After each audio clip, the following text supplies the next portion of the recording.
Hey hi hello guys welcome to our channel. So ఈరోజు మన recipe వచ్చేసి chicken curry. అందరికీ ఇష్టమయ్యే చికెన్ కర్రీ అనమాట.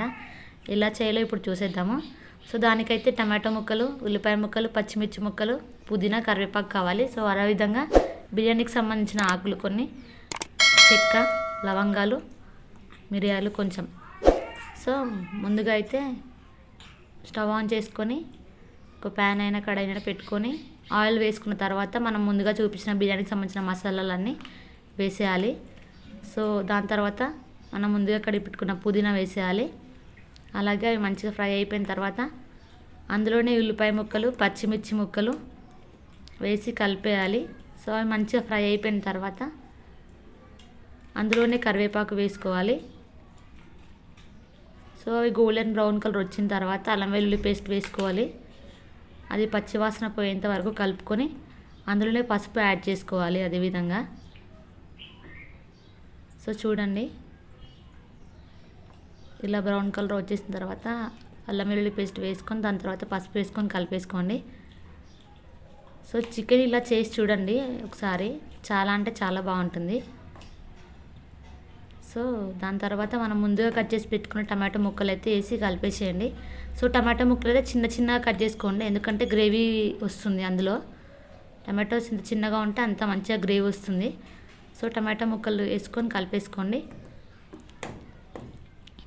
దాని తర్వాత కొంచెం ధనియాల పొడి, కొంచెం గరం మసాలా, అదేవిధంగా ఉప్పు, కారము, ధనియాల పౌడర్ వేసుకొని కలిపేసుకోండి. సో మంచిగా అది గ్రేవీ అయిపోతుంది అన్నమాట. కలిపేసుకున్న తర్వాత కొంచెం సేపు అలా ఉండనివ్వండి. దానిలోని కొంచెం వాటర్ యాడ్ చేసుకొని కలిపేసుకొని ఒక 2 to 3 minutes అట్లా ఉంచండి. వాటర్ అయితే కొంచెమే వేసుకోండి. సో గ్రేవీ అయిపోతుంది దాంతోపాటు. సో అలా కలిపి అలా ఉంచండి. దాని తర్వాత అందులోనే కొంచెం ఒక చిన్న సైజ్ కప్ అంతా పెరుగు వేసుకొని కలిపేసుకోండి. పెరుగు వేస్తే కూడా చాలా టేస్ట్ వస్తుంది చికెన్ అయితే. సో పెరుగు వేసేసి కలిపేసేయండి. సో చూశారు కదా, ఆల్రెడీ గ్రేవీ కనిపిస్తుంది మనకి. దానిలోనే మనం ముందుగా కడిగి పెట్టుకోవాలి చికెన్ అయితే. సో చికెన్ అయితే నేను ఉల్లిపాయ ముక్కలు వేసుకొని కడిగి పెట్టుకుంటాను, ఎందుకంటే ఉల్లిపాయ ముక్కలకు ఉన్న పవర్తోని చికెన్ ఇంకా మంచిగా క్లీన్ అవుతుందని మా నాన్న చెప్పారు. సో అందుకని నేను అలా కడుగుతాను. సో చికెన్ ఇలా మంచిగా కడుక్కొని పెట్టుకున్న తర్వాత చికెన్ పీస్ అందులో వేసి మంచిగా కలిపేసేయాలి. సో దట్ ఏంటంటే ఆ గ్రేవీ అంతా ముక్కలకు మంచిగా పడుతుంది. అందులో మసాలాలు కూడా యాడ్ చేస్తాం కదా మనం ఫస్టే. సో అందులోనే మంచిగా కలిపేసేయండి. ఒక 2 to 5 minutes అలా లో ఫ్లేమ్లో పెట్టి కలిపేసేయండి చికెన్ అయితే.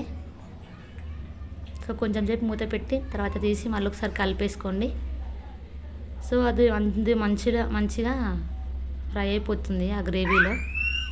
కొంచెం సేపు అలా ఉడికించండి దాన్ని అందులోనే. అలా కలుపుతుండండి మధ్యలో. ఇలా చేసే చికెన్ కర్రీ అయితే గ్రేవీగా మంచిగా వస్తుంది. సో చూడండి, ఆయిల్ అంతా పైకి వచ్చేసింది కదా. సో ఇందులో ఇప్పుడు కొన్ని వాటర్ యాడ్ చేసుకోండి. మీకు గ్రేవీ కావాలంటే తక్కువ వాటర్ వేసుకోండి. సో మాకు గ్రేవీ వద్దు అనుకుంటే కొంచెం వాటర్ ఎక్కువగా వేసుకోండి. సో అందులోనే వాటర్ వేసుకొని కలిపేసుకోండి.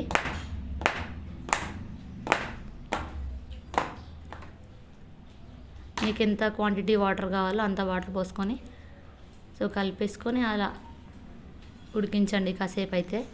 సో చికెన్ కర్రీ అయితే ఇలా ఈజీగా రెడీ అయిపోతుంది. చూడండి, ఈ విధంగా ఉంటుంది. సో ఆయిల్ అంతా పైకి వచ్చేసింది. సో చికెన్ ముక్క ఉడికినట్టు ఒకసారి చూద్దాము, చికెన్ ముక్క ఉడికిందో లేదో. సో చికెన్ ముక్క అయితే ఉడికేసినట్టే ఉంది. సో ఉడికింది చికెన్ అయితే. సో చికెన్ కర్రీ అయితే రెడీ అయిపోయింది. మీరు కూడా ఇలా ట్రై చేయండి ఒకసారి, చాలా అంటే చాలా బాగుంటుంది.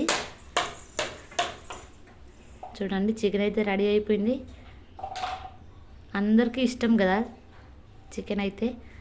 సో లాస్ట్లో మనం దింపే ముందు కొంచెం కొత్తిమీర చల్లేసుకొని ఒక 2 minutes అలా ఉంచితే చికెన్ కర్రీ అయితే రెడీ అయిపోయింది.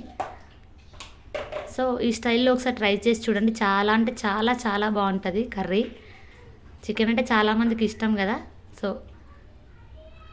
ఈ విధంగా ఉంటుంది చికెన్ అయితే. చూడండి, మీకు కారం ఎక్కువ కావాలంటే కారం కూడా కొంచెం యాడ్ చేసుకోవచ్చు. సో రుచికి సరిపోయేంత టేస్ట్ కూడా ఉప్పు చూసుకోండి. ఉప్పు చూసుకొని మళ్ళీ ఒకసారి వేసుకొని కలిపేసుకోండి. సో చికెన్ కర్రీ అయితే ఇలా ఈజీగా రెడీ అయిపోయింది.